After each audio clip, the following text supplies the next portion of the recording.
Derby très attendu ce soir dans le sud de la province de Namur. Borin accueille Bièvre. À Borin, seul Julien Mouton est absent, il est suspendu.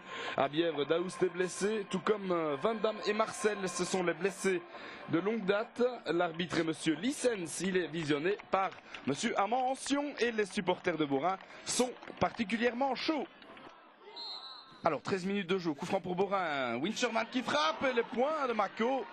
Eh bien ça prenait la direction de la lucarne et Benjamin Mako a dû se détendre sur ce coup franc joué en deux temps. Et c'est Wincherman qui était à la frappe. Eh bien voilà, un petit peu d'animation, ça ne fera tort à personne. Alors Moumouche Toupet, Sébastien Toupet, il s'infile dans la défense encore une fois. Et c'est juste à l'entrée du rectangle, le coup franc pour Bière, ça me semble logique. Alors 36 minutes de jeu, coup franc pour Toussaint, c'est goal! Ah ouais, il est superbement placé celui-là. François Toussaint, 0-1 pour Bièvre alors qu'on n'avait pas vu grand chose dans cette rencontre. 36 minutes de jeu. Il surmonte le mur et laisse Karimandil pantois. 0-1 pour Bièvre, signé François Toussaint. François Toussaint qui par le passé a failli rejoindre Borin avant d'émigrer vers d'autres cieux. Et bien aujourd'hui, il fait 0-1 pour Bièvre. Joaquin Villalba, petite balle pour sauter, l'arrière droit qui monte bien. Devant lui, Lambert qu'on n'a pas encore beaucoup vu, le stratège bourinois, centre de sauter la tête de Toussaint, omniprésent François Toussaint en cette première période, surtout la fin de la première période, pardon. Et là, ce centre de sauter était millimétré pour l'ancien Bertrigeois, ça passe à côté. Le coup franc de Baudelaire, la tête de Wincherman, c'est bien joué, Prats, Colo du pied gauche. C'est bien joué d'Olivier Colo. Le revenant, il a été blessé pendant une bonne partie du premier tour. Ouais, superbe ouverture de Toussaint vers Villalba. Villalba sur son pied gauche, mais seul face à Baudelaire, il rentre dans le jeu. Pied gauche, la frappe repoussée par Mandil. Et qui s'empare du ballon dans un deuxième temps. Et bien voilà, Bièvre commence la deuxième mi-temps comme la première. Djaout, attention à des espaces là. Toussaint, il hésite Toussaint, il va pouvoir centrer sans piquer pour Sébastien Toupet.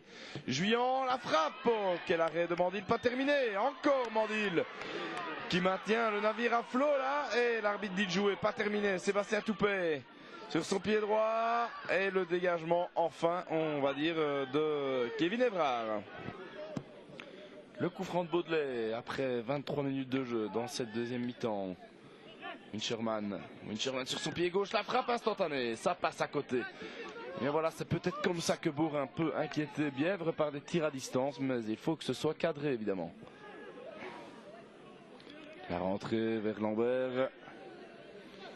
Tête de Tiange, la volée, la bicyclette même, je dirais, de Aurélien Lambert, je pense. Ouais, c'est bien lui.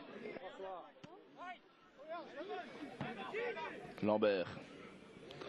Simon qui est passé par Lambert, centre en un temps, le voilà au deuxième. Superbe occasion, la tête de Colo qui passe au-dessus, une des plus belles occasions de Borin dans cette deuxième mi-temps et même dans ce match finalement. Alors 2 minutes 30 dans les arrêts de jeu, long coup franc d'Evrard, la tête biévroise Prats, Eligers, il doit tenter sa chance Eligers. Il centre, il change tout pour Prats qui met la volée, c'est goal! Incroyable égalisation de Patrick Prats, j'y arriverai, dont la volée a été dégagée malencontreusement par une jambe biévroise. On verra bien de qui il s'agit au ralenti, mais Mako ne savait rien faire évidemment. Il aurait eu le ballon sans cette déviation, mais voilà, cette jambe a traîné. Et Borin qui égalise après exactement 2 minutes 50 dans les arrêts de jeu. Un but partout, Prats. Alors entre deux, joué par Colo. Mako, que fait-il là? Centre de Mako. Dégagement d'Adjaoud. Et voilà, coup de sifflet final de monsieur Lissens. Nul arraché par Borin sur le fil in extremis dans les arrêts de jeu. Et bien voilà, un but partout pour ce derby du sud de la province. Bièvre a eu les plus belles occasions à mener pendant longtemps, mais finalement c'est le score final. Borin 1, Bièvre 1. Oui, je pense que dans le jeu, on a fait ce qu'il fallait, on avait bien coupé les angles, il n'avait été dangereux que sur des phases arrêtées. Et sur la dernière phase arrêtée, elle retombe mal et puis manque de communication derrière, mon gardien, mon libéraux. Et puis voilà, mais bon, manque d'expérience aussi avant, de la 90 à la 94e, au lieu de garder le ballon et d'aller chercher, gagner du temps. Je pense qu'on a manqué d'expérience et de communication en fin de match.